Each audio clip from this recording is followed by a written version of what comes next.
And today we're going to look at maintenance of a carriage axle on what's called a common axle. Probably 85, 90, 95% of the carriages built during the late 1800s, early 1900s were built on this system, which is a common axle. A common axle has a tapered shaft for the axle, and then it has a tapered boxing which fits inside the wheel. And those two roll together, or the outside rolls, the inside is stationary, and they are lubricated with grease. So it's really important that this axle is well lubricated. You've probably heard the expression, the squeaky wheel gets the grease. Well, if it's squeaking, it's wearing. So you don't want your wheels to squeak, you want them to be lubricated with a layer of grease. So we'll look at how that's done on this common axle. We'll also look at how we shim the axle to make sure that the wheel is running tight and true to the axle. I've pulled out some of the tools here. If you look down here, we're happy to have Tala with us to do the photography today. So these are the tools that I'm going to need. First of all, there's a wheel wrench. And generally these axles are square, or the nuts are square. Some of them are hexagonal, but the most common one is square. You look at these two wrenches, you see one of them is bent. This one is bent.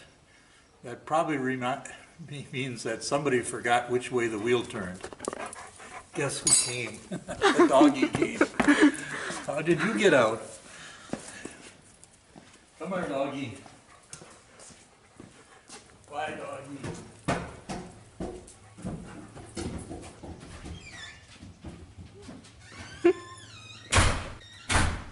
All right, the doggy's locked up.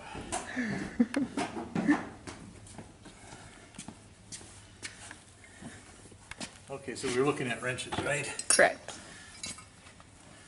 So again, you'll notice that this one is quite bent. That probably says that the guy that was taking the wheel nut off didn't know which way to turn it, and he's worked so hard on it he bent his wrench. So we'll get into how to know which way to turn the axle nut. Some of the other tools I've got here are a little screwdriver, and this is a flat-bladed screwdriver to clean out the groove that accumulates the dirt. I use a dental pick that's handy to take the washer out. A knife to cut it. When we were talking about wrenches, wrenches also come adjustable. They're very handy in a number of different styles. Generally something turns on them to adjust the size of the wrench opening.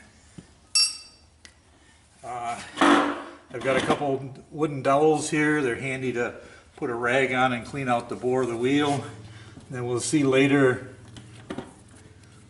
these are not curly fries, these are leather shims that go in the axle nut, and we'll see how those are used later. Of course, there's grease, and you need a jack. They made a million different kinds of jacks. Everybody that had a better idea patented his better idea for a jack. This happens to be one of them. It's important before you loosen the nut or take the wheel off that you block the other wheel. If you lift it up on the jack and you don't have the carriage blocked, it'll roll off the jack. So this one I've already got blocked on the other side.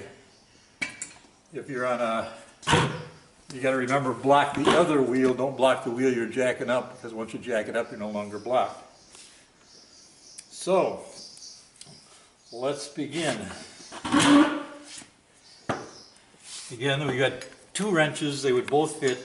This one would fit. By the way, the wrenches are made, these are readily available on eBay or Craigslist or someplace like that. But the other end of the wrench is made with 3 different wrench sizes, so you can take anything else on the carriage apart that you'd like to. So, now this is a variable wrench, and the wheel nut always loosens as if you were pushing the vehicle backwards. So it always is to the back that it loosens. If you go the other way, you just tighten it. So I've loosened the wrench nut. And it's good to do this and get it nice and loose before you jack up the vehicle. So then I can take my jack, which just works on a lever, find the spot that it fits under the axle. Sometimes you might want to pad this so you don't scratch your paint. Push down, the carriage comes off the ground. So now I can continue turning the nut off.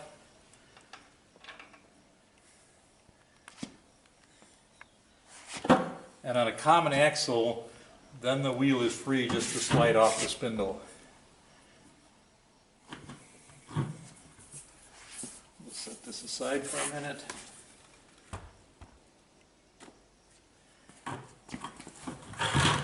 Okay, Tala, maybe you'll have to just move a little bit closer here.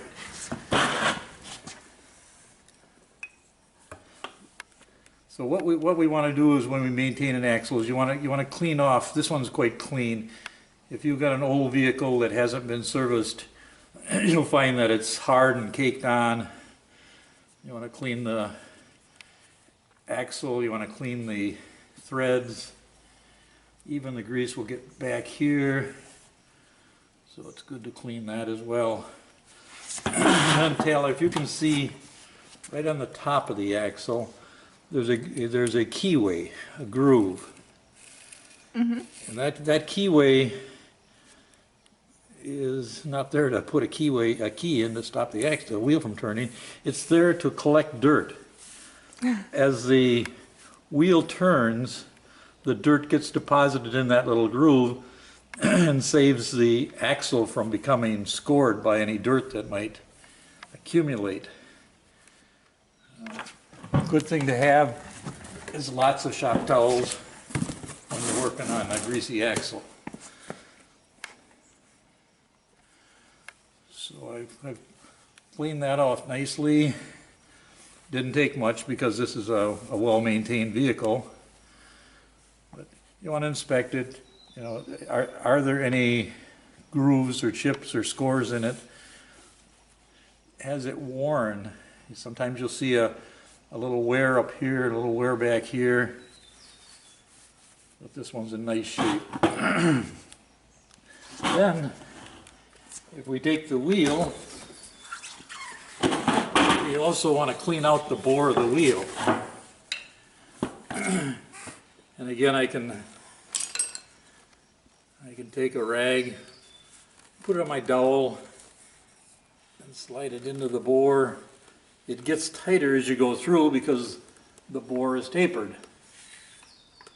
And if you have a couple of rags and do that a couple of times, you'll get any grit that has accumulated on the road out of the bore of the wheel. There we go.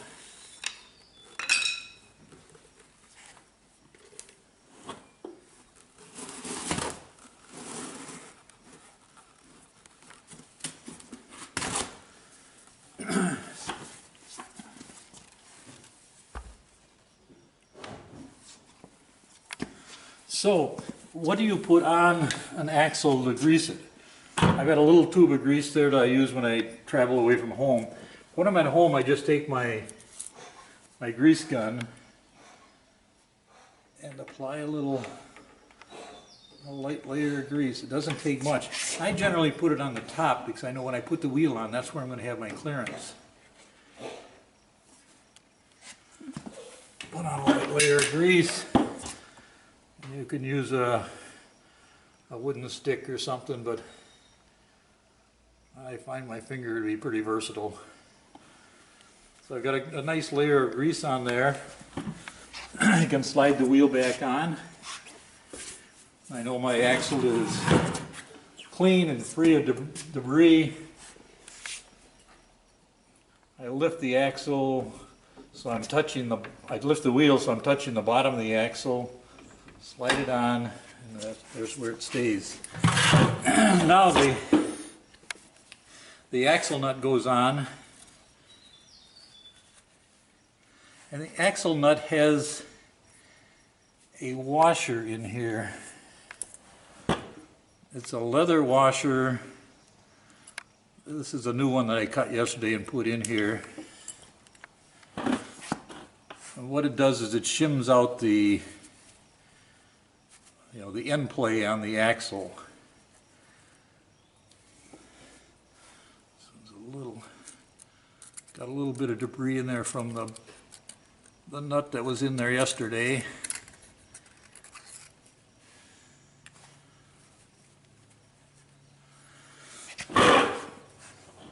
So these washers, you can buy them at the supply store, but if you're lucky, you can find them in different thicknesses.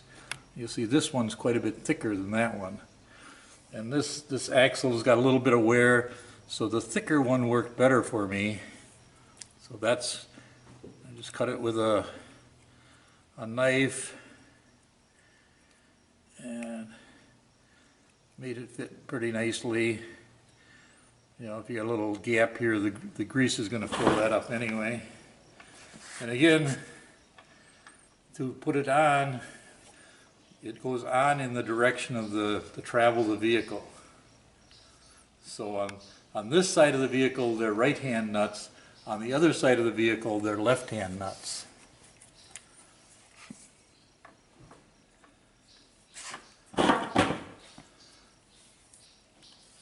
Snug up the nut. You want to check and make sure you've got nice travel on the wheel yet, that you're not pinching the wheel. You want to make sure that you don't have a lot of end play. Moving the wheel back and forth. This one's got just a hair of end play. See if I can tighten a little bit more. Take a little of that end play out and the wheel still turns nicely. And that's how you maintain a common axle.